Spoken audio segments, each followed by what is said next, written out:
I'm going to leave my body and what's out there, you know? And also something that triggered fear from time to time would be the physical and auditory symptoms that I'm about to separate. Different people have different experiences, but it's pretty common. Some people try and evoke what's called a vibrational state, where you really try and create this sense of energy flowing and sizzling through the body. But you could also experience what sounds like a gunshot going off next to your head. It could sound like a freight train is blowing through your living room, or like you're standing next to a jet engine, or strange whistles. You could hear someone calling out your voice. Sometimes you could feel footsteps. And I'm saying you could, but that's what I experienced, different types of things. And the tricky part about them is they can be scary, but also they're distracting. And you really need to be focused in a relaxed state, at least with the techniques that I used. What if I told you that everything you know is just the beginning? Beyond the veil of the ordinary lies a realm of hidden knowledge, ancient wisdom, and untapped potential. A place where consciousness expands, reality bends, and the impossible becomes possible. You weren't meant to stay asleep. You were meant to awaken. Open your mind, remember who you truly are, and step with me beyond the frequency 369. Hey, before we start the episode, if you're on YouTube or Rumble, like, subscribe, and hit that bell. You want to make a comment? Go for it. It's America. If you catch me on Spotify or Apple Podcasts, hit me with those 5 stars. I appreciate the support. Let's start the show. Before we dive in, I've got something powerful to share. I just released my new book, Cesar's Chronicles, The Anunnaki and Us. It may read like fantasy, but it's rooted in ancient truth that challenged the mainstream story of who we are and where we come from. Cesar, an Anunnaki being, reveals a hidden version of humanity's past, one you won't find in school textbooks. If you're ready to question everything, this book is for you. You can grab it now on Amazon, $8.99 for the ebook, $13.99 for a paperback. Use the Amazon link on the episode description or scan the QR code. Your support helps the show. Want to learn more? Visit my website, beyondthefrequency369.com. What if the story we've been told was only part of the truth? All right, welcome back to Beyond the Frequency 369. I'm your host, Cesar Pagan, and we're going to dive right into this. Today's guest is Sean McNamara. Shawn, how are you today? Doing great. Thanks for having me on today, Cesar. Not a problem. So you are in Colorado? In Denver. Cool. What's the weather like over there? Because I'm in Florida right now. It's beautiful. It's kind of a little gray right now, but this is late springtime in Denver, and this is typical. There'll be a beautiful thunderstorm, and then it'll blow through, and a beautiful sunset later on. So it's just gorgeous right now. Wonderful. I've always, I was in the military before, and I always was hoping that one day I would get stationed in Colorado because you guys have all 4 seasons, right? I think I've been here in Florida for a while, but eventually at some point I'm probably going to move to Colorado. It's either Colorado or Arizona. One of those two is my jam. So we'll see how that goes. Come in the fall for a visit. It's the most beautiful time. Yeah. I think my family and I are probably going to do a Colorado trip within the next 3 years. Get a cabin, do the whole thing that you see on the TV and on the brochures, and kind of get a little appetizer of what's to come. Yeah, that's great. That's the idea. So Shawn, why don't you tell the folks that are listening and watching, if they don't know who you are already, a little bit about yourself, about who you are today, and what kind of things you do. Sure. I'm on the show as the guy behind Mind Possible, and that's just a name I came up with years ago when I started exploring the possibilities of the mind, specifically paranormal type of abilities. I'm a guy who, I'm going to shorten my story really small here. I grew up as a Catholic, but I was not satisfied with belief systems. So I started studying other traditions, specifically Buddhism, spent a lot of time training in that. And after a while, I realized any religion has its limitations. And my desires for discovery went beyond what any religion allowed inside its box. right? So I need to look outside the box. So I left religion, and I was really driven by a fear of death because as a kid, something happened. I got sick and I almost died, and realized at age 7 my mortality. And I wanted to find out, does something really happen after death? Is there really an afterlife? And none of the religions I had trained in or studied with could really give me evidence for that. They told me what to believe, but I wanted an experience that I could be confident in. And so I started learning how to have out of body experiences, because I thought, if I can do that, if I can experience anything, if I can just be me outside of my body, that'll give me some confidence. And after months and months of training, just by reading books, and I say that because I didn't have to ask permission from anyone. I didn't have to give my personal power away. I didn't have to go on retreat for a few years. I didn't have to, give anything away. I just had to go on my own energy, following instructions, and I succeeded. And in that first out of body experience, I relieved myself of that fear of death. And from that point on, I continued studying other experiences of the mind, such as telekinesis or psychokinesis, clairvoyance, and telepathy. I love that, Shawn. That's amazing. And let's step back a little bit into what you just mentioned. So first, I guess to clarify, so if you're not religious, then what do you consider yourself? Just to kind of give a baseline here for those that are listening. Yeah, I mean, I certainly have a spiritual side. So, I guess I could say I'm spiritual, but not religious. I'm anti-dogma. That's what I am. I like breaking rules. I like helping people empower themselves, whereas a lot of organizations and religions like to disempower the individual and put the power in someone else's hand. I'm the opposite.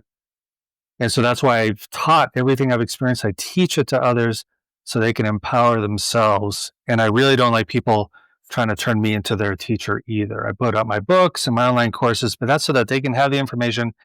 They don't have to give any power to me. They just take the information and run with it and do their best, which I really love. Shawn, that is exactly why you're on this show, because that's what we do here on this show. We try to have conversations with people like yourself, like-minded, to just share what you know. It's something that we all know, like our true selves, not our human, not our meat suits, but our true selves. We know all of this. We just forgot. And by having these conversations with you today, hopefully the listeners and those that are watching this, it'll put them in a state of remembrance, to remember what they forgot, because they've always known how to do this. They came here, right? And they forgot, in order to have this full experience. So before we go into what you do today and what you teach, let me ask you one more question. You talked about that you had your first outer body experience. Now, the reason I want to ask you about this, and actually, do you mind talking about this at all? I'm happy to. Perfect. Because my last episode, and you guys can check up here on the corner of your screen, I just had 2 individuals who talked about their outer body experiences and their process and everything that they have experienced. So, but I like to get different perspectives, because we all try this, right? We all try these different things, but we all have different experiences. So I'm curious, just like those are waiting to hear from you. What was your first experience like? And can you touch base on, were you scared going into it? Oh, yeah, I'll start there. Because fear is such a thing. I wouldn't be surprised if anyone training to have this experience has to jump that hurdle of fear along the way.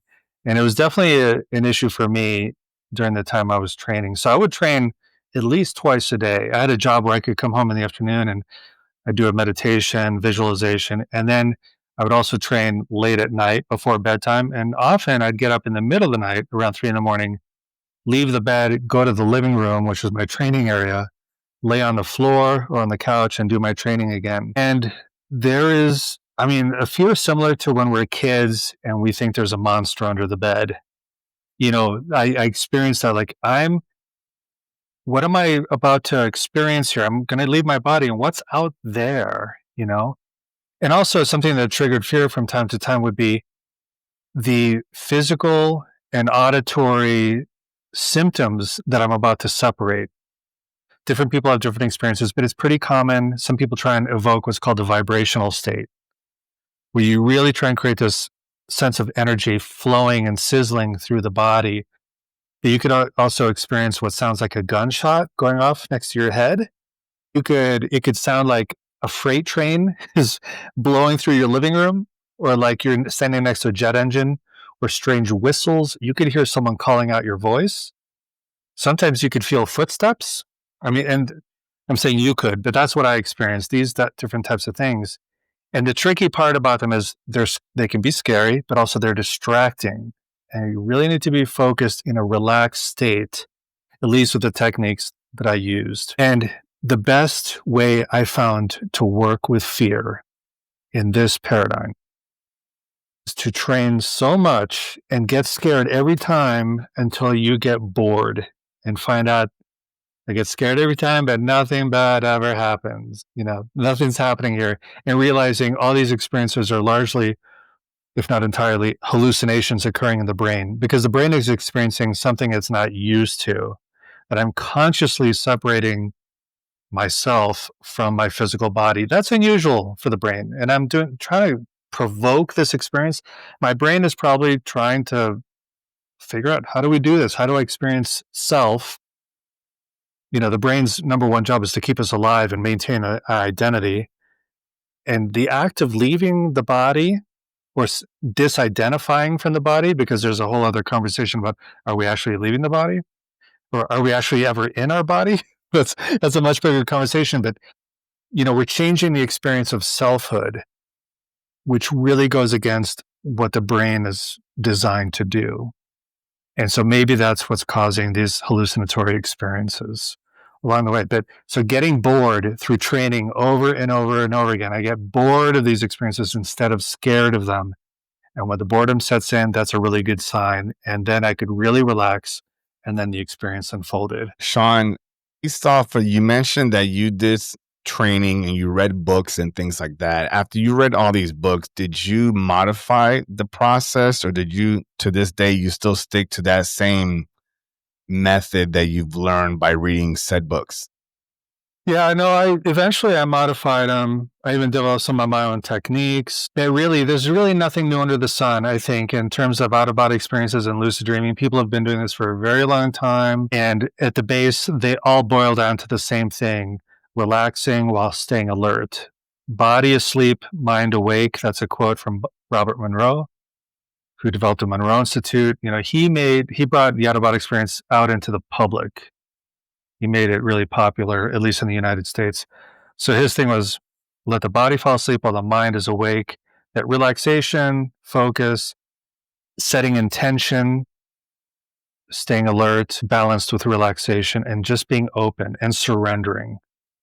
Any good technique will have those as the core component. And then it's really about, what kind of visualization do you want to use? Do you want to imagine that you're a bird flying through the sky? Do you want to imagine that you're floating on the ocean gently and you can feel the motion of the ocean moving your body? Where do you direct your attention as a way to pull your attention away from the body? So these things can shift, but at the core, it's about surrender, focus, relaxation, intention. Shawn, and thank you for that. You mentioned intention. Is intention the key, that trigger to kind of like to just get you out of your body? Or before you go and do outer body that evening or whatever, are you preparing the entire day? And what's your mindset like? Yeah. Let's go with that. Yeah. And so my answer will probably be different from other people's answer, because I am not the kind of person who can say, I want to go out of my body tonight, and then I just do it that night. And I'm pretty sure that kind of person is rare. But for me, I decide I want to leave my body again. So I start training every day, a couple times a day, training until I'm successful, which typically, if I want to have one, is going to be a matter of weeks. I mean, I haven't done it in a while, actually, so it could be faster now. I don't know. Depends on what's going on in life. What stress are you under? What else are you focused on? How much do you really want it? And I find that that's the case with any psychic ability, but especially with the out-of-body experience. Do you really want this? Do you really want to leave your body? Because then you're going to have to train hard, be persistent, and at the same time let go. And that's where the intention is. It's not just tonight I'm going to have the intention and leave. It's the intention is there every time I train. I'm building up the expectation, the desire. There's got to be this burning desire. I really want to have this, which is how I felt when I had my first one. I trained for months without giving up until I succeeded. And that's why I succeeded, because I didn't give up, because I had that burning desire. I was pissed off at some spiritual teachers I had worked with who were quite abusive, actually. And I was like, I need this. I need this for myself. I need this to free myself and to get my personal power back. I need this badly.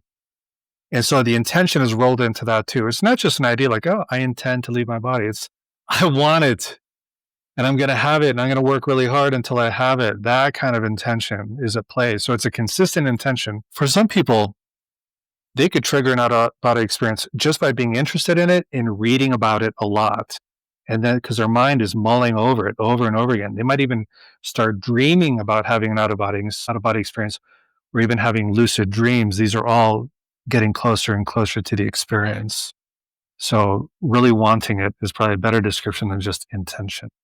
Yeah. Sounds like for a while, you demanded it. You said, I'm going to do this, and until you got it and you achieved it.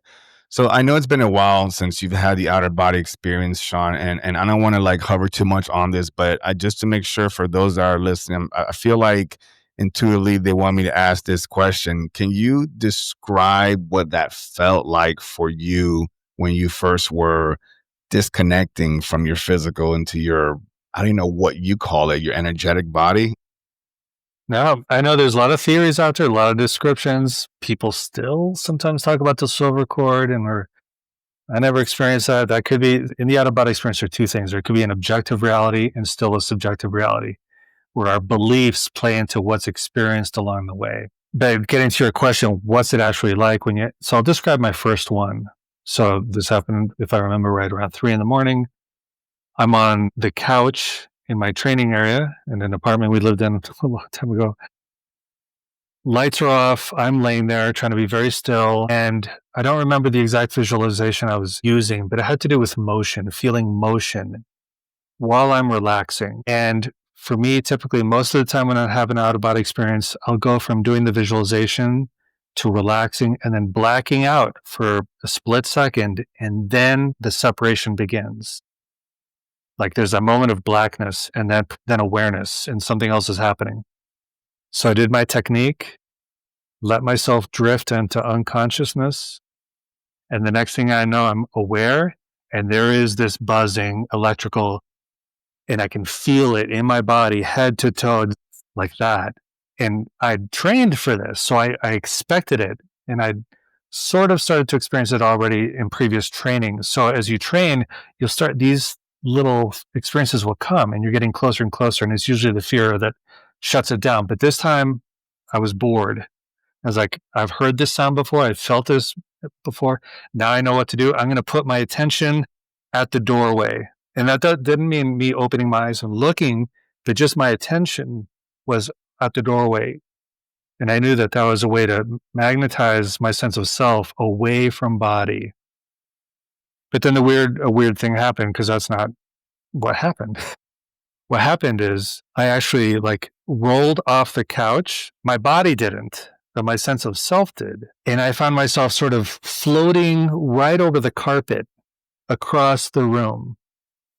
And at first I couldn't see, but then I could start to perceive things. Because remember, I don't have physical eyes in this state. And I'm so used to seeing that.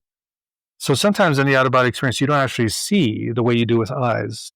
But in this case, I was so conditioned. I was like, eventually I had a sense of sight. And it was like I was stretched out across the floor. And it felt like from my waist down, I was still in my body.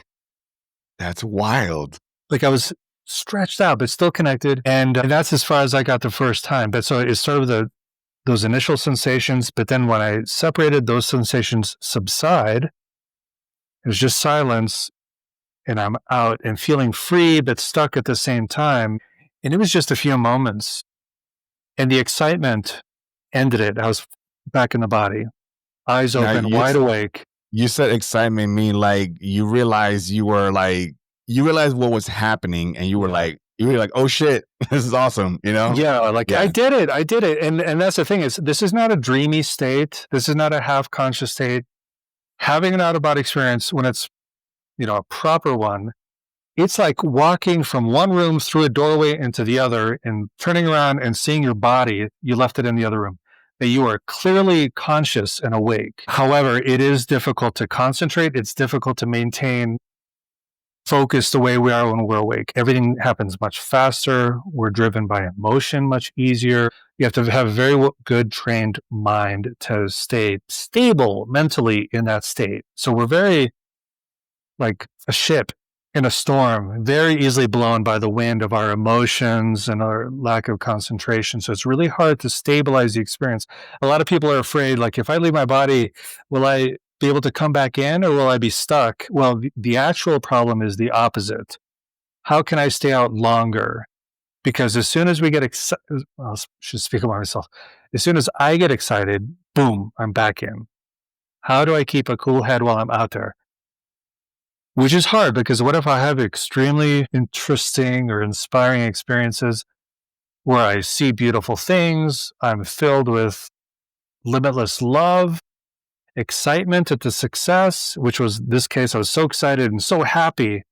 It's like, I did it. I don't have to be afraid of death. Boom, I'm back in the body. The other things can happen. It's like, I need this to last longer. And with practice, I'm sure anyone can make it last longer. And mine did get to last longer, but it's still not very long overall. That you don't need to be out very long anyway to have the realization that we are more than our physical bodies. Again, as Robert Monroe would say, we are more than our physical bodies. That's beautiful. I like the fact that you, in your story, you mentioned that you were, you were aware of what happened, and then you were just like, I did it. Like that's a mortal meat suit reaction, but you're able to do that as a energetic thing being outside of your body, which we don't normally do that in our dream state. Like we don't even, by the time we realize that we're dreaming, we're like waking up, oh, that was a dream, but the fact that you reacted that way, the reaction, that's what's like really separates from like I'm out of body or I'm dreaming, which is very cool. Well, and that's a feature of this too, is when the out of body experience is over, eyes open and still conscious as if I was just there, because I was just there. There's no like waking up later on and, oh, I think I had, it's not like that. It's like crystal clear. I was there and now I'm here inside, no breaking consciousness on the return. It's instant. Yeah. I appreciate you clarifying that. Wow. Yeah. And let's do a quick little cheap plug in here. Do you have books out there or, a website, contact information? Let's throw that out there for folks that, even though you're still listening and watching, you might want to start scrolling around and see who Sean McNamara is. It's mindpossible.com. I have several sites. One newer one is pathofthegoldenteacher.com, and that has to do with meditation and psychedelics. I don't know if you want to talk about that today, but I barely promote that one. But most of my stuff they can find through Mind Possible. And, I've been doing this for at least 14 or 15 years. So I've got at least 7 or 8 books out there and 6 or 7 online courses with all the information that people need to have these experiences. So I'm a slow learner. And I think that's what makes me a pretty decent teacher, that I know all the routes a person shouldn't take that go nowhere. And I know what does work because I had to struggle every single time with every single thing I've learned. And so I try and approach my teaching activity that way, that I can really resonate with the people who struggle the most. I know those challenges. Yeah, absolutely. Yeah. A lot of us are slow learners, and that's okay. I mean, if you're a fast learner, I think you just miss out on all the good stuff, because a lot of people that learn things quickly, then they get bored and then moving on to the next thing and stuff. So they're really less present than any. And yeah, folks, I'll have obviously his information in the description of the video. So just scroll down and check it out there too. Shawn, that's also so interesting with the whole outer body stuff, but let's talk about what you do today. So you and I were talking offline and you mentioned that you now do telepathy. That's your jam right now. So I guess my question to you is going to be, why telepathy? Yeah, I think it was just a natural result following everything else that I had experienced and taught people. I went from the out of body experience to telekinesis and then some remote viewing and some mind sight and then telepathy. Because what I realized is all of these really, they all at the core have the same thing, this communication of consciousness and the interconnectedness of all of us. Like at some level, we are all already connected. The connection doesn't have to be made, it is made. On some profound level, we are one, very deep, deeper than this part of the brain can cognize, right? And when I teach, the theme I try to get across is the good lessons like patience, kindness, love, interconnection. And there's no better lesson for interconnection in our interdependence with each other than telepathy, that we can perceive what's happening in each other's minds. I think it's just such a beautiful message. And so I've been working more on telepathy for the last couple of years. And I know now it's getting to be even more of a hot topic because of the telepathy tapes. I don't know any autistic children in the area, so I don't work with those types of people. I work with non-autistic individuals. So at the type of telepathy that a regular person can do, which is not at the level that the autistic children can do. They can do 100%. Whereas what we can do is much weaker and that's okay. But it's just enough to, the way I teach it gives enough evidence. And that's important for me, that there's evidence that this is real, not just woohoo. I'm going to tell you your fortune for 2 years from now and I won't be around for you to tell me if I'm right or wrong. No, with this is in the moment, you get to see if you're accurate or not. So the measurement is important. But to give someone the evidence, we are interconnected. You do have this capacity and it's beautiful. It's inspiring.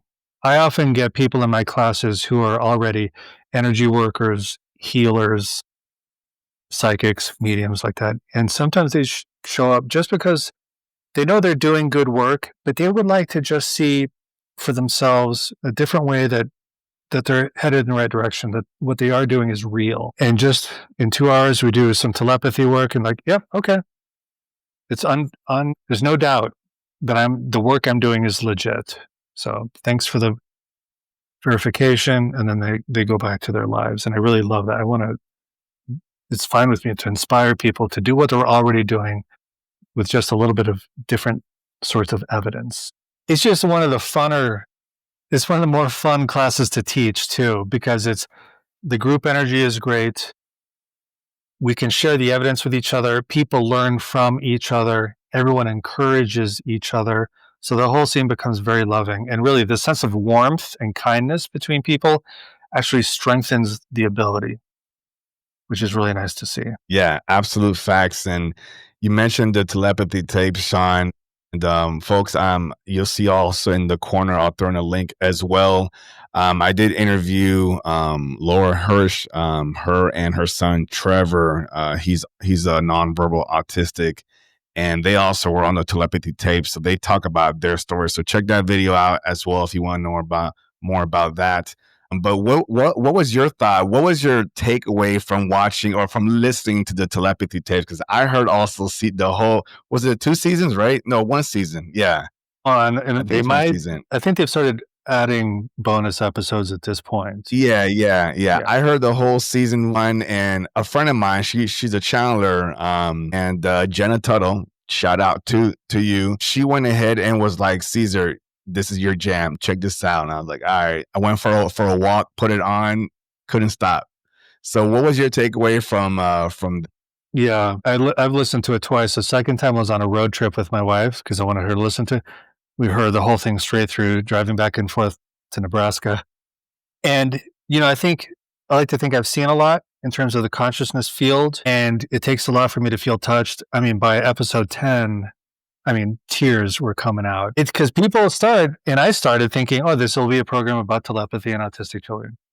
But by the end, it is so much more than that. So much. The spiritual vision is incredible.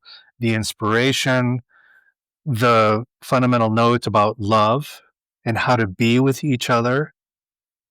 We can learn so much from the relationships the autistic children have with their primary caregivers and their teachers and how they affect each other, because we affect each other too all the time. that we can learn lessons from them. And I've already learned a lesson from listening to this program with, there's some people in my life, and I'm shifting the way I'm present with them, because I realize it's more than just what we say to each other. It's more than just a look on our face. There's something else happening. And if I can work on myself on the inside, it will directly benefit that other person, and vice versa. But it's just the most inspiring, love-filled, beautiful thing that's come out in a long time. Long time, especially now, right? You know, like we're so used to, like, the show wasn't anything too complicated to listen to. It was just stories, just people being their authentic selves with integrity. That is missing from shows. Like there's, like they call it reality shows. Bullshit, right? Mhm. It's not reality, and it's no TED talk. You're not in here, you're not listening to this process. It's just folks telling you, like, look, we're, like how you said, we're connected. It's not trying to get connected. We are connected. We just forgot how to tune in, be aware that we are connected. But yeah, I took away from that just the one thing: love. Like, love seems to be like the key to all of it, whether it's the telepathy tapes, whether it's the ND, stories, everything's about love. So I'm glad that you touched base on that, because it's something that we keep on repeating also on this show. Love, love, love, love. Like, put that in front of everything else. I want to mention to folks how I found you. We both have a mutual friend named Wendy Gallant, and I'll put the link up here as well, gentlemen and ladies, for the episode that she was on talking about Bigfoot and all her experiences, which are just amazing. But so you and I both know Wendy. How did you run into Wendy, and how are you working with her now these days? Gosh, I don't remember how we met, and we've never met in person, so we're just sort of like online friends, and we've Zoomed. Um, gosh, I don't know. Now, there's someone she's worked with in the past, Rob, and so I've met him in person once at a program a few years ago. Now, how do I know Wendy? I don't remember how we met. Then I'm pretty sure, like, if someone looks at both of our Facebook profiles, we have probably 100 people on the same friends list. It's kind of a small world at the end of the day in this field. Yeah. Yeah. So, but yeah, we've been in touch, and I mentioned her in my book, Mindsight, because I write about training blindfolded at the intuitive level, but she's teaching people to actually literally see through the mask, which is next level stuff. But I wrote in my preface to the book, or the introduction, her story, and that she, in her teaching, she gives so freely, which was so inspiring to me. Even today, she's teaching, she's spending a lot of time with people one-on-one and in groups, and just giving her of herself so much. And she's put so much information out on Facebook and YouTube. And when I left religion, I'd come from a situation where I'd come from a tradition where the secrets, you had to climb levels, you had to pay money, you had to really give your personal power away to get the good stuff, to get the really good teachings and the secret stuff that would really take you all the way to enlightenment or whatever. And I'm generalizing, but that's what the kind of culture that I'd come out of. And here's Wendy and people like Wendy who are the exact opposite, just putting it out there. And so I found, I was like, here's a friend in kind. We're on the same wavelength here, and I really admire her work. And she's certainly got so many experiences out there, like the Bigfoot one and others. I don't want to speak for her, but she's her story. She's an amazing human being, and so we stay connected, and we have started talking about the possibility of doing something together in the future. It's too soon. I don't want to say anything publicly. Sure. For sure, but Yeah. but I just think she's fantastic, and everybody listening to the show should go Google Wendy Gallant and check into what she's doing, because it's well worth it. Yeah, it's amazing, and I'm so glad that people like yourself are kind of connecting with people like Wendy and stuff, because she's on the right track. She has a great heart. You seem to have a great heart, from what I can tell from you. More power to both of you guys, right? Hopefully you guys change the game, so to speak. I know, and I'll put a link up here. You guys know I've also done interviews with Rob as well, and his students. So you guys can check that out here as well. So I know he's, leaning towards the helping the blind see, which is, game changer, right? And I think now he's also working on trying to get the deaf to hear through that whole concept as well. So I hope you guys find what you're doing, and then, again, continue to change the game and help people remember what they already know. They just forgot, right? So Shawn, let's talk about you. So you dabbled in being a psychic, but offline you mentioned to me that you no longer do the whole psychic thing. Why were you interested, and then at some point you just said, nah, I'm good? Do you just get bored or what? Yeah, well, it was, I was referring to me using my psychic abilities. It's funny, I'm teaching this stuff, so people might assume that I'm super psychic or something. And in the beginning, especially when I was practicing telekinesis, mind over matter stuff, feeling this pressure to do more and move heavier things and all that. And that and all the other things I've experienced, there is a natural limit to these abilities for each person. Anyone can learn how to play tennis, but not everyone's going to go to Wimbledon. But more than that, I've worked with a lot of people, and I've also seen a lot of people out there doing these things. And I realized a couple of things. These abilities can make an unhealthy ego more unhealthy. These abilities do not fix regular life issues. They do not fix personality disorders. They can make personality disorder like narcissism even worse, and I've seen it happen. And I realized that, I put myself in a situation by writing these books and putting on this persona of like, I know stuff, but then that means I have to take on this pressure to make sure I'm performing all the time, or that I'm maintaining my abilities. Like, but I'm so many other things here. I'm a husband. I'm a therapist. I'm a son. I'm a friend. And these things I realize matter to me more than spending hours a day training my psychic abilities. One thing is, too, that I think it goes back to having those out-of-body experiences that reminded me it's not over when I die. The other thing, too, is, because I'm involved with psychedelics also.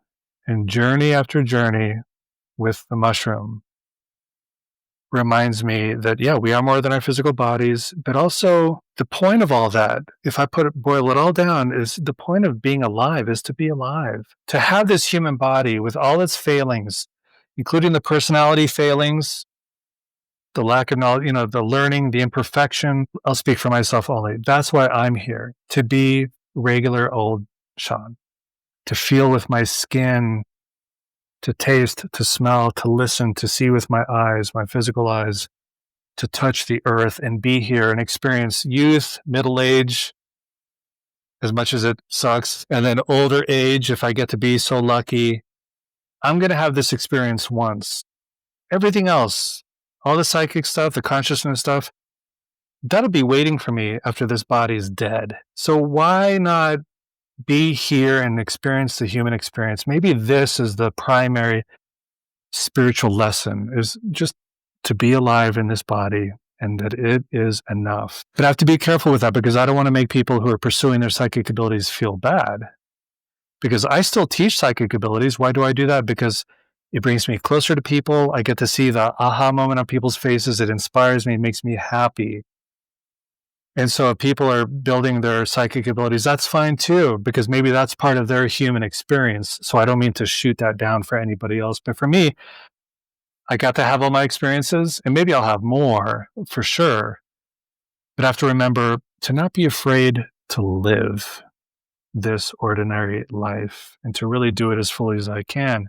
So I'm not concerned about being psychic at all. I mean, we're all a little bit psychic. My talent is not in being psychic; it's in teaching. I'm a good teacher, and that's a skill that I have to work on. So I'm developing that skill, and that's part of my human experience. So that's why I'm not so interested in myself becoming super psychic or anything. But I'll cheer anyone on who wants to be. I'll train them. I'll work with them, because I want to see that smile on their face, and I want to see the self-empowerment inside of them. It sets people free when they discover that they are more than just this meat suit. Yeah. No, I appreciate you explaining that, Shawn, because as you were explaining that, I was thinking like, I was going to ask you a question, but you kind of answered it. I was going to ask you if you don't do these abilities, or if you're not trying to hone these abilities, then what makes you, and with all the respect, what makes you qualified to teach them? And then as you were explaining that, I'm thinking, you know what? It's the same reason why a coach coaches. Like, they don't have to be out on the field to be a good coach, to help those players become greater, to become the GOAT, of whatever it is that they're doing. So you answer my question. Let's call it, I don't know if it's telepathy or whatever the case is, but you answered before I asked it, because it makes sense to me. Like, you've dabbled into it. You said, okay, I realize I'm gonna stay in my lane. And my lane is just to coach and teach, see the joy, see people remember and smile. And that's beautiful, Shawn. That's an amazing thing. And I'm experiencing this in a new way right now, because over the past almost a year now, I've been training the first group of teachers, of Mind Possible teachers, training them to teach the exact same things I teach. And I tell them, and some of them have come to me saying, I'm afraid because I'm not very psychic. I'm like, that's not it. And you can give someone the instructions on one piece of paper. Here's how you do telepathy, or here's how you do remote viewing, or whatever. But I'm not training you to do that. When I work with them, I'm training them in how to be present, how to be observant, how to be loving to the students. And I'm not talking about in a romantic way. I'm talking about in almost a spiritual way, how to be encouraging, how to see people's blind spots, how to see people's limitations and lift them up out of them, how to help people develop their own insights, how to be encouraging. So training these teachers is not about teaching them to be psychic. It's teaching them how to bring out the very best of their heart and to offer it to their students. That's what it is to be a teacher, at least the way I define it. And that is so much more worthwhile than being able to remote view a picture in an envelope somewhere. This is on a whole other level. But it just doesn't have the pizzazz, right, that some psychic abilities bring. Yeah. No, I love that. Shawn, hearing you speak, something compels me to ask you, what do you think consciousness is? Yeah. So I think about that a lot. Sometimes I wonder if it's not a natural force in the universe, just like gravity and time, which are relative. They're not fixed, objective in a certain sense. Consciousness might be something that already pervades the whole universe, and it can take different forms, but almost like a field. But of course, there are many reasons, scientifically speaking, why it might not be a field. It might be on a whole other level, but it might be something that's been around forever, and it just pervades everywhere. And right now it's just localized. A little bit of it is localized in this body, a little bit over there in Cesar's body, like a vast ocean that pervades the whole universe, but it transcends space, time, and gravity too at the same time. And it can play with. So somehow I think there's something about consciousness and about these physical forms. At some point, they have to go like this. They have to intersect. The physical world has to intersect with the non-physical reality. And I don't know if that's dark matter or whatever else. I'm not a scientist. So I don't know for sure, but at some level, there is an intersection and a joining and then a separation that I think it's much bigger than, and I keep coming back to our physical brain, right? It's probably the most complex computer in the universe, the human brain, or at least in the solar system. But it has its limitations, and what's really going on is probably beyond what this part of the brain can perceive. So it's something beyond words. Sometimes with psychedelics, I can have the experience of what that is, but then when the journey's over, the brain thinks differently again. It comes back to normal everyday functioning, and it just can't perceive it. I have the memory, but it takes a whole other level of functioning in the brain to even touch the tip of what is consciousness really. meditation can help, psychedelics can help, sometimes trauma can help, near-death experiences can help. But whatever I think it is, I'm sure I'm dead wrong, and it's much bigger and much different. Yeah, and that's the beautiful part. Just trying to figure it out. That's the fun part.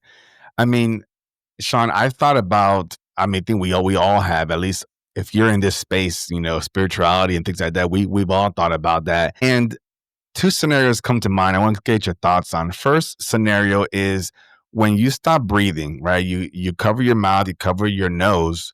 What do you lose? Consciousness, right? You lose consciousness, but your body doesn't die. You pass out, your body's still functioning. So I'm like, wait a minute, is air consciousness? Let me stop there. What do you think about that comment? Well, many traditions talk about prana or chi, and they say it's not the same thing as oxygen, that the air we breathe is the conductor of this life force. So maybe there's something to that. We pass out when we don't breathe, and there's a cessation of the movement of prana in the body. And that's why there are yogic techniques to do that, where yogis hold their breath for a very long period of time, and the brain functions differently. For most regular people, when they fall asleep at night, they go unconscious for at least the first 4 hours during delta sleep. That's when the brain does most of its healing and cleanup work. We black out totally. The people who are trained in dream and sleep, especially in like the Tibetan Buddhist traditions, the Vajrayana, there are techniques that they train in to maintain consciousness even in deep sleep. There's a practice called the clear light practice, where you become conscious in the much deeper levels of awareness that are fundamental to us as living beings. But most people aren't trained in that and don't. They train to black out and fall asleep until they have dreams. But there are ways where you can explore the deeper levels of consciousness while your body is just blacked out. But it takes a lot of training. And I'm afraid in the modern world, especially in technological societies like ours, most people aren't interested in that kind of development. No, everybody wants the right now, quick, boom, boom, boom, boom, boom. Next thing, nobody wants to. Nobody wants to really live that organic life. I don't know. Everybody just wants that fast track stuff. I don't get it. But yeah. So yeah, just to wrap up that statement there regarding air possibly being consciousness or prana or whatever the case is, because when you're born, babies take that first breath, and then when you die, the air goes out. So I'm like, dang, could it be that? And then also the other scenario was like people with Alzheimer's, right? Like, some people identify consciousness as your identity, as who you are. So like, somebody for 60, 70, 80 years, and then they run into the Alzheimer's stuff, and then their body's still moving around. But they're not there. It's like, what the question that I will ask you in that scenario is, what left? Right. And where did it go? And what's interesting with Alzheimer's patients is there's this phenomenon called terminal lucidity, where often or sometimes near the very end of their life, suddenly they come back, and they come back better than ever. They're clearly there. They know exactly what's happening, and they have a few minutes where they talk and they say what they're going through I'm good. in the room, and then they're gone again. So terminal lucidity can occur. So where were they in between?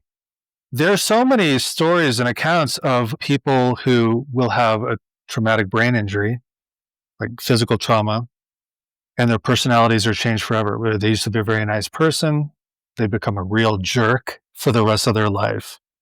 Like personality changes like this. So what does that mean about the self? What is the self? And I think it is largely a combination of the conditioning in the physical brain from birth onward, from how we're raised and all our life experiences and our genetics. But also, what are we bringing in from, let's say, our non-physical self, maybe from past life conditioning, maybe if we come with a mission. That's where these two come together. So if you have Alzheimer's, yeah, your sense of self has changed from the perspective of the physical brain. But I'll use this term loosely, but on the soul level, maybe there's no change there. That the radio isn't working right, but the radio signal is still pure. It's just that the radio's shifted, right? Because of the traumatic injury. And so someone's personality has changed. But personality, as long as we're alive in this physical body, is very malleable. Trauma can change it. I'm also a certified hypnotist. Just tapping into the subconscious, you can change people's behaviors very easily, actually, with certain techniques. So we're not the self isn't a real thing. It is an illusion. It just seems to be constant throughout someone's life, but it is not. And a lot of people don't like that either, because what does that mean? What are we, if I'm not who I think I am, and I'm, one knock on the head and I could have a totally different personality, what is there to hang on to? Nothing. We have to let go. I love, Shawn, that you touch base. I love that you touch base on that because, yeah, like I've talked about this in other shows that our identity is just a collection of our experiences. The way I look, the clothes that I wear, the way that I speak, the way that I move, all of these things is just something that I saw, I just, latched onto. And then I say, okay, I'm going to take this, I'm going to take that, I'm going to take this. And then all of that becomes my identity, So it's like, if you strip all of that down and off of you, again, who are you? And no one ever takes the time to do that. We just keep on adding more, a new haircut, new way to wear your facial hair, or whatever the case is. So, man, it's wild. It's wild to try to figure out who you are, and then what about those people that their identity is their jobs? Then when they lose a job, their identity goes with the job, and now they're like, who am I? It's like, I'm not the bank manager anymore. Well, you never were, So we suffer so much because we hold on. Yeah. It's wild. Say that last part again, because I cut you off there. Sure. I was just saying we suffer so much because we hold on so tightly. Well said. Well, Shawn, I have 1,000 questions for you, but again, to respect your time, let's go into my last questions here, and then we'll wrap things up. All right. So my first question, actually, you know what? Do you have a moment to see if you could test me on some ESP? Sure. Now, do you want to see the result, or do you want to leave a link on the channel so people can also do this test? Let's do, what do you suggest? Well, let's do a link. I mean, I want people. Yeah. So do you have a piece of paper and a pen that you can, because I'm going to give you the instructions and you can do it now, but I won't show you. I'll just give you the link so you can see later on how well you did. And then your listeners will be able to see. And I'll just give you some basic instructions. Okay. And I'll send you the link. I got paper and I got pen. So what should I do? Okay. Yeah. So I'm just going to. So are you're going to send me the link, and then I'll have it and I'll put it on here. So what am I doing with this now? Yeah. So right now on the top of the page, I'm going to give you a coordinate. There's 6 digits, 6 numbers that altogether represent the target. So you're trying to perceive the target, which could be a place or an event somewhere.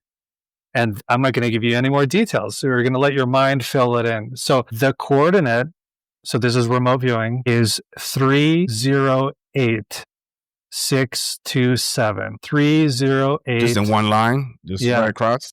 Yep, just 6 numbers in a row. It's your coordinate. 308627. Okay, I wrote it down. And what I'll let you decide if you want to do it now or after we wrap up. What you're going to do is just set your intention. Okay, we'll do it right now.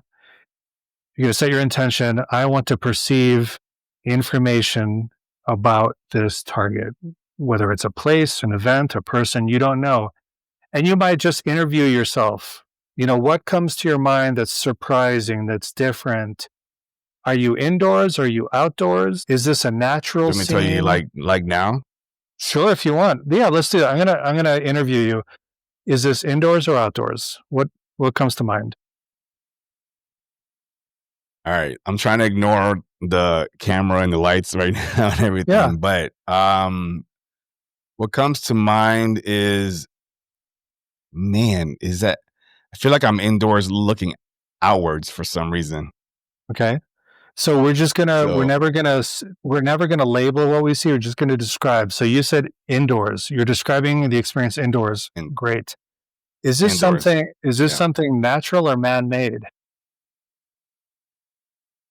Man-made. Okay. What colors are coming to you?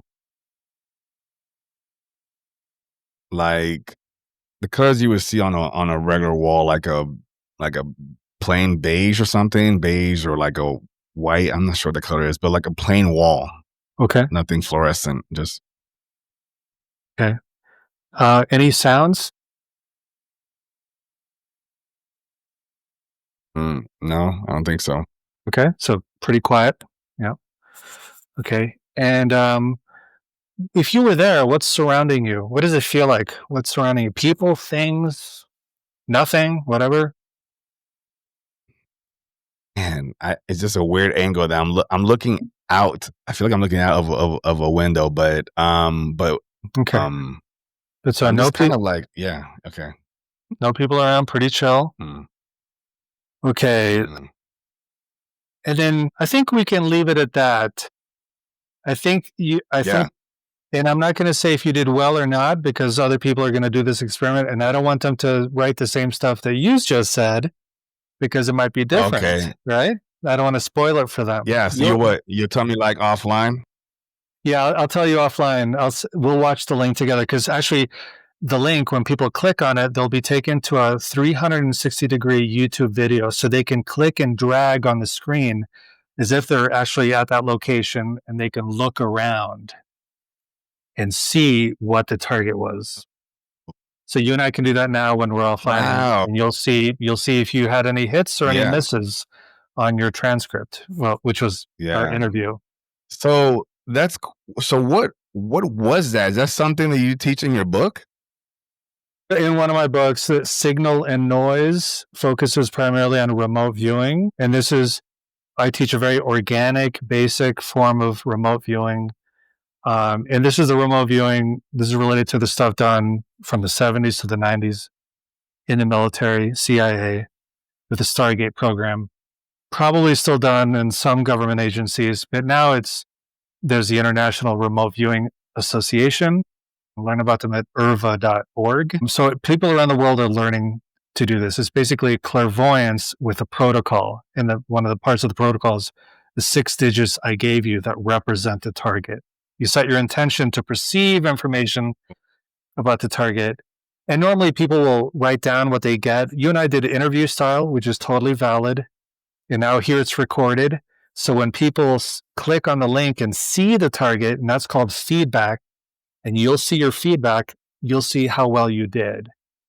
And feedback is another really important aspect. So folks of the can protocol. actually, they'll be able to click on the link. So folks that had heard me, yeah, okay, wow, yeah. So you guys can also see if I got something, So that'll be interesting. But I want to know what you guys get. So you guys do the same exercise, go to the link, all that good stuff.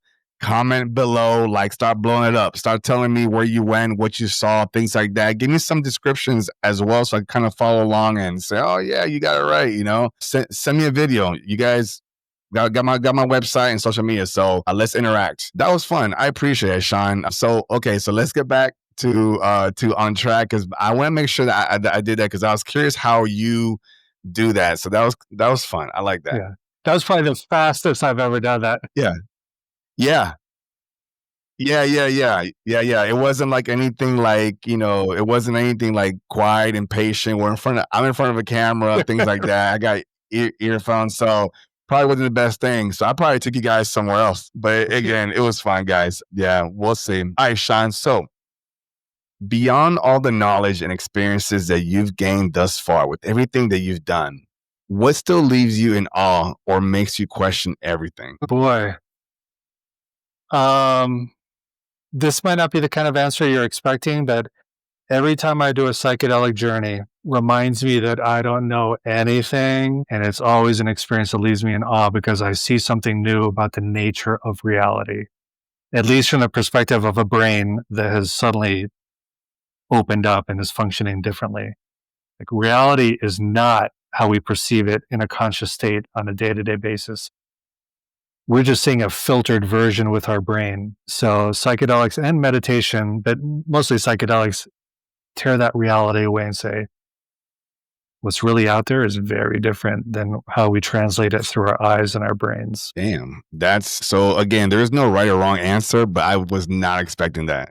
That's very cool. And this is why I like to keep the questions the same for everybody, and everybody always gives me something different. That was cool. That was probably one of the best ones.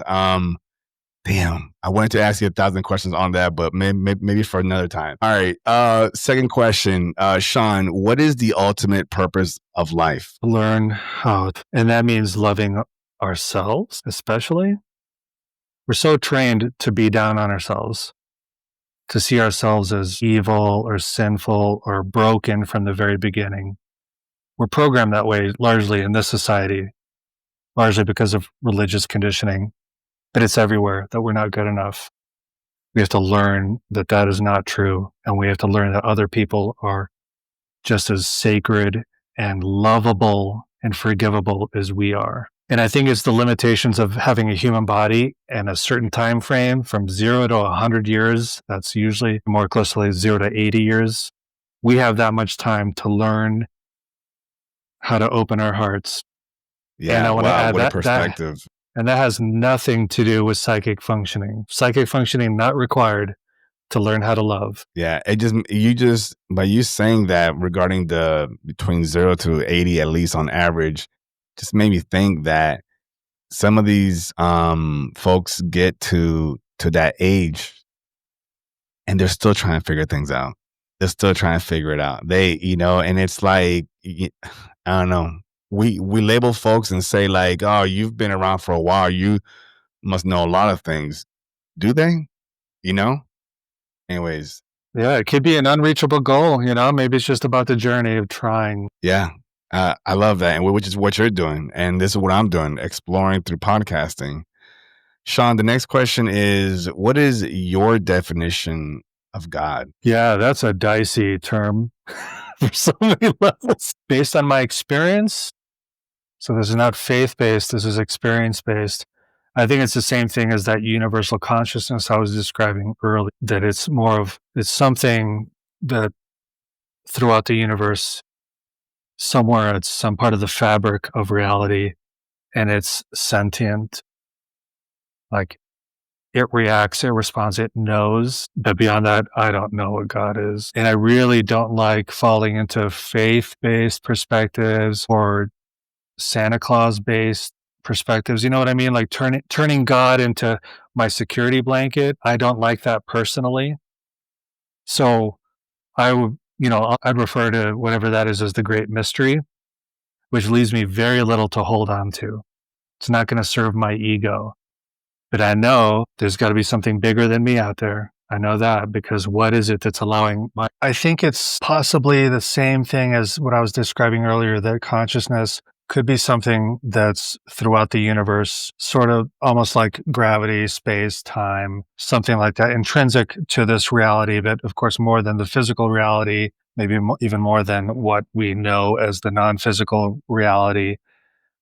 I don't like thinking of God as a figure or something that I can create a belief system and turn it into my security blanket, or use something to divide people. That's the tricky thing about the word God, is that because it's so subtle, the experience of God is so subtle that you can develop any kind of belief system around it to turn it into your version of it to use for egoic purposes. So try and stay away from that. And I really think, again, with the prefrontal cortex of the brain, it's not equipped to understand what's more fundamental than the brain itself, to really understand that level of reality. I don't think we can. Can God or consciousness reveal itself to us in different ways? I think so. I think that might be, just being alive in this body could be an expression of that, of course. Being a sentient being could just be the experience of God, and I think that might be the case, but it could be much bigger than that too. So what is God? I don't know, but I think it's not the way most human beings use that term. And that's probably going to upset a few people, but that's just where I'm coming from. Again, there's no right or wrong answer to that. If Sean McNamara could answer what is God, then that would be outstanding, right? So there's no expectation for you to know. It's just more of it's more of like, everything that you've experienced up to now, your current understanding. What is your definition of God? And then everybody kind of has their own understanding of it. Some people call it source, right? Or somebody call it Shishna or whatever. Everybody has a different way of doing it. I even, folks, you guys know me, on my show and everything. I've mentioned that I'm not God with the capital G. I'm a God with the lowercase g, because of like how you've had your experience when you left your body. That's godlike right there. I mean, who knows if you explore that even more, the abilities that you have, the places that you can go, there's nothing limited to you, in that state of, a form of beings, since you've proven to yourself that is your true state, that Shawn continues on like that, hands down. You're a lowercase g God, Well, that in that sense to me. sure. And something about that statement too, like one thing I realized too when I had the out of body experiences was that not all of me goes over there. And when we die, this gray matter is not going over there either. So are we entirely the same on the other side? I sort of tend to think we might not be. And I know there are a lot of experiences out there that say that we pretty much are the same personality. I wonder if that's a temporary continuation or if it's permanent. I don't know. I have doubts about it because right now, well, we're alive, we're a combination of what's operating in the brain and non-physical. But when we're dead, the brain is dead too. And all the neural connections, they don't go with us. Something doesn't go along. Not everything goes along. But I'm going off track. I know you're trying to wrap it up, Yeah. and I keep us going. Yeah, no. That's beautiful though, because people do ask that question.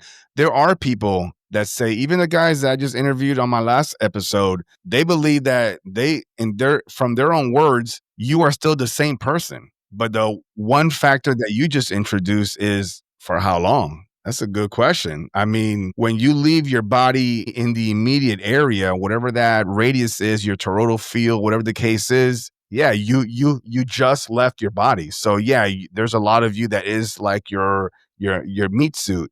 But then once you start going into like dimensions or realms or getting far away from that meat suit becomes irrelevant. So damn, Shawn, why'd you have to do that? Okay. The only constant is change. Yeah, that's for a different. I'm dead or alive. The only constant is no, change. I'm going to ponder on that. Yeah. I'm going to ponder on that. Out of all this, I'm pondering on just that. Shawn, what is love? Yeah. What is love? Clearly there are different definitions of it, but I think we're talking about the big love. The big love is. How about this, Shawn? Shawn, I'm looking at more like. I'm looking at more like in your understanding right now, whether it's higher consciousness or Shawn the meat suit and everything, from as of right now where you sit, what do you think love is? Love is the awareness beyond the self. So what that really means is being able to honor every single person's position in their life and the role in their life and our role. We have to be able to step outside of ourselves. Like maybe I have beliefs and preferences and prejudices, and love as a verb is how can I get beyond those limitations and accept other people, in fact, accept reality exactly as it is with an open, full heart, instead of rejecting the people who don't fit my little box of how people should be, rejecting societies, rejecting other people's lifestyle preferences. Instead of wishing the world would fit in my little box, can I step out of my box? Can I burn the box and see that it's all sacred? Everything in reality, everything on this planet is sacred just as it is. And it's when we get into our little tight selves, like with our beliefs and preferences and religions, and this person's good, this person's bad, and that lifestyle's bad, and this one's better, and all that stuff. That's a tight little box. Love is burning the box and seeing that the universe is pretty perfect as it is. Live and let live, man. Otherwise, you're rejecting reality itself. And that's a small-minded way to live life. That's beautiful. That's well said. That is well said. Wow. I'm just processing it. I mean, to keep Shawn, it even simpler, like we used the word God earlier. There's that phrase, God does not make mistakes. Usually people use that term to criticize other people. I'm using this term to help people let go, to help people let go. Don't judge, accept, love. Yeah. You know? I love it when people like can take common phrases that are used like for a long time and then give it a different spin to it, you know?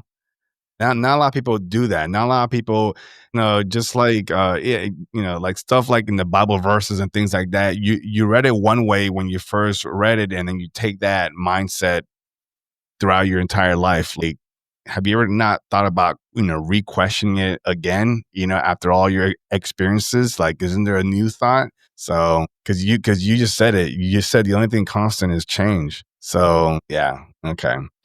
And Shawn, my last question to you is, if you could go back to little Shawn and talk to him, what would you tell him? Don't be afraid. Don't be afraid. I've lived so much of life through fear from childhood on to today even, I just want to encourage him, don't be afraid. Just go for it. Take a chance. Do what you really want to do, not what other people want you to do. There's too many people doing that right now. A lot of what mainstream calls people pleasers, right? Yeah, and I know that. There's a lot of that. Yeah, still a working project there. Shawn, yeah, we all are. We all are. In this short time frame that we are having this, I always tell folks, we're spiritual beings having a human experience, not the other way around. Everyone thinks, oh, we're humans trying to get to a spirit. No. We were something else before we were this. That's what you should recognize. I don't know if I should say should, but I did say it, so we'll keep it in. Shawn, and before you go, where can people find you one more time? Yeah, Mind Possible. Yeah, just join the mailing list, right? And we'll stay in touch. Yeah. Yeah, absolutely. And Shawn, is there a last message that you want to tell the audience before I go to my outro? No, just be yourself, be open, change happens, be optimistic, stay true to yourself. Simple as that. Yeah, I love it. And folks, if you enjoyed the show, if you were listening or watching, if you're watching, subscribe, hit me with the like and share it with your friends. Talk about it at work, talk about it with your family, friends, whatever. And if you are listening to it, again, you guys can find me on Spotify, iHeartRadio, Amazon Music, Deezer, Spreaker, whatever, you name it. I'm on all the platforms and everything. Just rate the show. That's what I want you to do. Rate the show. Take your time right now. Pull over if you have to. Rate the show, because when you rate the show, it helps the algorithm get this conversation out of here and farther across the globe and even beyond the frequency, right? So just go ahead and just keep this conversation going, engage, make comments. If you agreed or disagreed to anything that was said in this conversation, whether it was from me or from Shawn, throw it in the comments. Let's talk about it. That's the whole point. It's not about who's right and who's wrong. It's about that we are engaging with each other, having a conversation. And if you have a better thought, hey, let's do it, right? Let's talk about it. So with that being said, Shawn, again, I want to thank you for your time. I know your time is valuable. You've gifted me, you gifted us your time with your words, your experiences, your knowledge, your perspectives, and we are all humbled and grateful for it. So again, thank you for that, Shawn. Well, thanks for having me on the show. I really appreciate the opportunity to talk to you and your audience. And you're a great host. I had so much fun, and you're really easy to talk to. I really appreciate that. So thank you so much. I love it. I absorb all of that and I take that into the next one. And with that being said, folks, as a reminder, I love you. I see you. I hear you. I am you. Continue to ask questions and don't be afraid to pull back that curtain and take a deeper look, always reaching beyond the frequency. Hey folks, before we leave the show, something that was not mentioned during the recording of the ESP test was that I mentioned to Shawn offline that I kept seeing mountains out of a window. I felt very confident about this, so Shawn was gracious enough to go to the targeted location and send me the following recording. Disclaimer: do not watch this next video if you don't want a spoiler of the ESP tests on the show. Thank you guys. Hey, Caesar, at some point during our interview or after, you told me that the word mountain came to you when you were working that remote viewing target that I gave you that coordinate for. Well, here I am at the location where I filmed the target, and it's at Wings Over the Rockies, the Air and Space Museum. And what's crucial here is the word Rockies, which is short for Rocky Mountains. So it's no surprise to me that the word mountain came to you during the remote viewing experiment. But also, as I walk out here onto the main street in front of the museum, it's a cloudy day, and I don't know if you can see it from here, but all the way back there, you can start to see the foothills to the mountains. Now, today's kind of cloudy, so it's tough, but on a clear day, you'd be able to see the mountains from here. Anyway, I want to congratulate you, Caesar, on doing a great job with the remote viewing. Take care.